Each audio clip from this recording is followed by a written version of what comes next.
13 বছর আগে coaching centre থেকে তারা তাদের বন্ধুত্ব এবং প্রেম, রাত 11:30টায় তাদের শেষ কথা, অপরিণত প্রেমের গল্প শোনালেন মৌমিতার ডাক্তার প্রেমিক। এত সময় সবাই জেনেই গেছেন যে মেয়েটির নাম ডাক্তার মৌমিতা দেবনাথ, আমাদের তিলোত্তমার নাম। অনেক কষ্ট করে মেয়ের পড়াশোনা চালিয়ে তাকে ডাক্তার বানিয়েছিলেন বাবা মা। তার মা শখ করে মেয়েটিকে ডাক্তার বানিয়েছিলেন। শেষ বয়সে মেয়েই হয়তো ছিল তাদের ভরসা, নিশ্চয়ই। আর বাবা ছিলেন একজন ছোট্ট টেলারের দোকানের মালিক, কাপড় সেলাই করে মেয়েকে ডাক্তার পড়িয়েছিলেন। ডাক্তারদের চান্স পাইয়েছিলেন, পড়িয়েছিলেন নয়, চান্স পাইয়েছিলেন। চান্স পেতে অনেক বেগ পেতে হয় ভাই, কিন্তু এক নিমেষে আয়নার কাঁচ ভেঙে যাওয়ার মতো সব শেষ। অনেক দিন আমি বলার চেষ্টা করেও না কিছু বলার ভাষা খুঁজে পাইনি যে কি বলবো।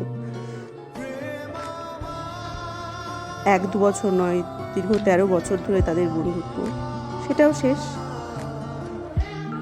কলকাতা মেডিকেল কলেজের এই 31 বছর বয়সী একজন স্বনামধন্য ডাক্তারকে রেপ এবং মার্ডার এর ঘটনা গোটা দেশ এবং কলকাতাকে, ইনক্লুডিং কলকাতা আর কি, গোটা দেশকে নাড়িয়ে দিয়েছে। এবং বিদেশেও, আমেরিকা লন্ডনে যারা থাকে ইন্ডিয়ান, তারা পর্যন্ত বিদেশে প্রোটেস্ট শুরু করেছে। তারপর 14ই আগস্ট যখন গোটা দেশবাসী রাস্তায় নেমেছিল জাস্টিস, উই ওয়ান্ট জাস্টিস এর জন্য, তো সেই সময় গোটা দেশ যখন তারা প্রোটেস্টে ব্যস্ত ছিল, সেই সময় সেই প্রোটেস্টারদের উপরে জায়গায় জায়গায় 40-এর বেশি করে গুন্ডা পাঠানো হয়েছিল প্রোটেস্টার্সদেরকে হামলা করার জন্য। যে জায়গাতে এই দুর্ঘটনা ঘটেছে সেই জায়গাটাকে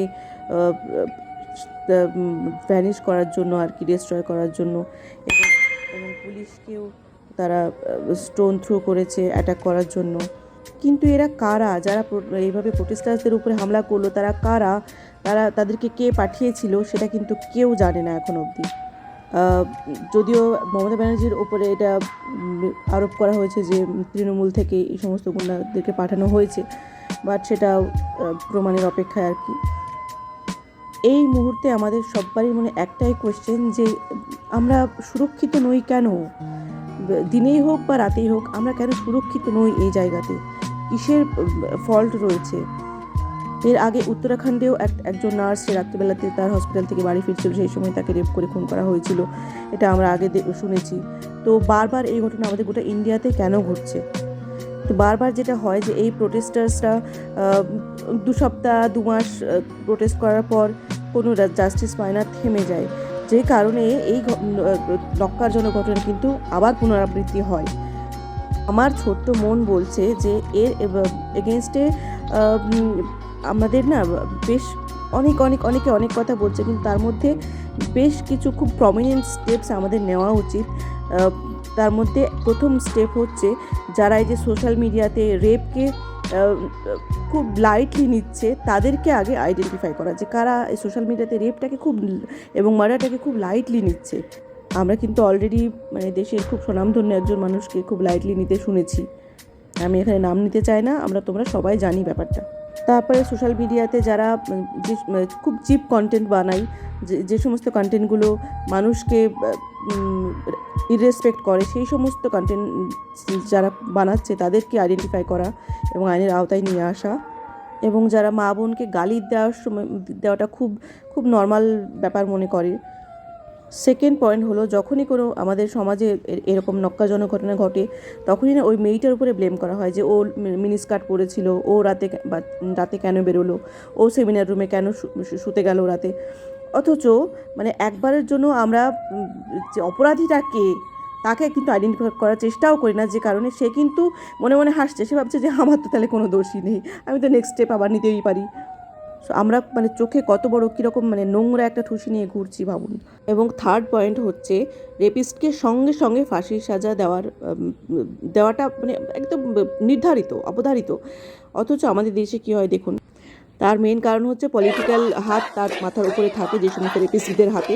তারা কিন্তু, যেমন রাম রহিম একজন হরিয়ানাতে রেপ করে মার্ডার করেছিল, সে কিন্তু তাকে 20 বছরের জেল দেওয়া হয়েছিল, সেটা পলিটিক্যাল এর জোরেই সে ফাঁসি না পেয়ে 20 বছরের জেল পেয়েছে। কিন্তু তার মধ্যেও ও কিন্তু মানে দিনে মানে সরি বছরে 300 দিন ও জেলের বাইরেই থাকে আর কি, 65 দিন হয়তো জেলে কাটায়, বাকি 300 দিনও জেলের বাইরে থাকে। গুরমিত রাম রহিম সিং যে লোকটা, তার ফাঁসির সাজা যেখানে দেওয়ার কথা তার সেটা না করে যদি কোনো ধরুন পলিটিশিয়ান কেউ রেপ করলো, সেক্ষেত্রে তো তার তার মানে তার পরে একদম র্যালি সাপোর্টার বেরিয়ে যায়। সো যদি আমরা এই দেশটাকে সুরক্ষিত বানাতে চাই, তাহলে কিন্তু এই 3টে পয়েন্ট আমাদেরকে স্ট্রিক্ট থাকতে হবে। সো আমি 3টে পয়েন্ট আরও একবার বলছি, সেই 3টে পয়েন্ট খুবই স্ট্রিক্ট থাকা দরকার। ফার্স্ট হচ্ছে যারা সোশ্যাল মিডিয়াতে রেপটাকে খুব ক্যাজুয়ালি নিচ্ছে, বামুনকে গাল দেওয়াটাকে খুব ক্যাজুয়ালি নিচ্ছে, তারপরে যে সমস্ত কন্টেন্টস বানাচ্ছে যেগুলো মেয়েদেরকে হ্যারাসমেন্ট করাটাকে খুব ক্যাজুয়ালি নেওয়া হয়, সেই সমস্ত কন্টেন্ট যারা বানায় তাদেরকে আইডেন্টিফাই করা এবং আইনের আওতায় নিয়ে আসা, সেগুলো বন্ধ করা, কিন্তু সেগুলোকে ব্যান করে দেওয়া এবং তাদেরকে রীতিমতো আইনের শাস্তি দেওয়া। আর ফার্স্ট পয়েন্ট। সেকেন্ড পয়েন্ট হচ্ছে রেপ যদি হচ্ছে তাহলে মানে সেই মেয়েটার এগেনস্টে ব্লেম করাটা বন্ধ করা এবং যে অ্যাকচুয়াল রেপিস্ট তাকে। থার্ড পয়েন্ট হচ্ছে একেবারে অবধারিত ফাঁসির সাজা দেওয়া। এই 3টে পয়েন্টের উপরেও স্ট্রিক্ট দাঁড়িয়ে থাকতে পারলে তবে আমাদের দেশটা আমার মনে হয়েছে অনেকটা সুরক্ষিত হবে। আজ মৌমিতার, আমাদের তিলোত্তমার বাবা মায়ের কথা সত্যি মনে পড়লে জাস্ট হাহাকার হয়ে যায় বুকের ভেতরটা। তার মা জানিয়েছে নভেম্বর মাসে তাদের বিয়ের কথা ছিল। তার মৌমিতার যে শেষ সময় যে যন্ত্রণাটা সে ভোগ করেছে, সে ছটফট করেছে, তাকে যখন মারা হচ্ছে, মেরে ফেলার চেষ্টা হচ্ছে, সেই যন্ত্রণাটা যে তখন পাচ্ছিল এবং কাতরাচ্ছিল, হয়তো সে মা মা বলেও ডেকেছে, কিন্তু সেই শব্দ তার মায়ের কানে এসে পৌঁছয়নি। সেই যে কি যন্ত্রণা এখন বাবা মায়ের মনের মধ্যে, সেই ভাবনাটা আসছে আর ছটফট করছে।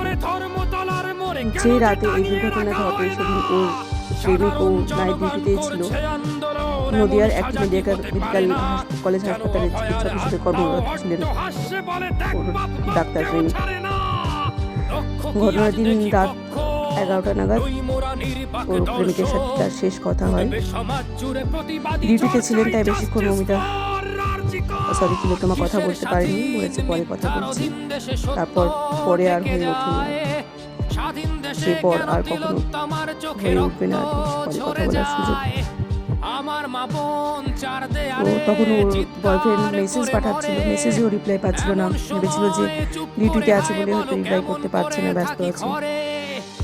কিন্তু তাদের জন্য যে বিভৎস একটা সকাল অপেক্ষা করছে, সেটা কি দুঃস্বপ্নেও তারা কখনো ভেবেছে?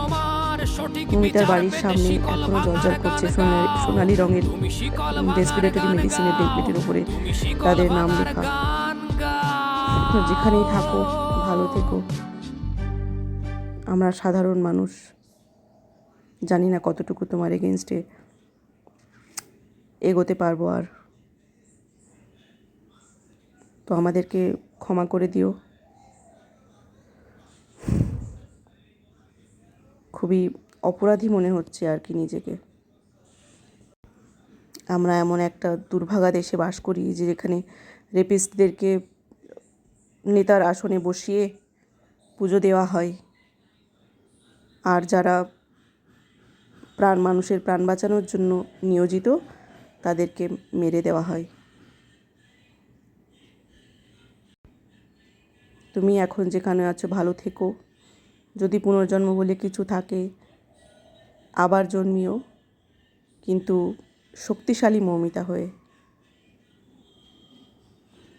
যাতে সব কটা রেপিস্টকে তুমি নিজে হাতে প্রতিশোধ নিতে পারো, যেটা গোটা দেশের আইন পারবে কিনা জানি না।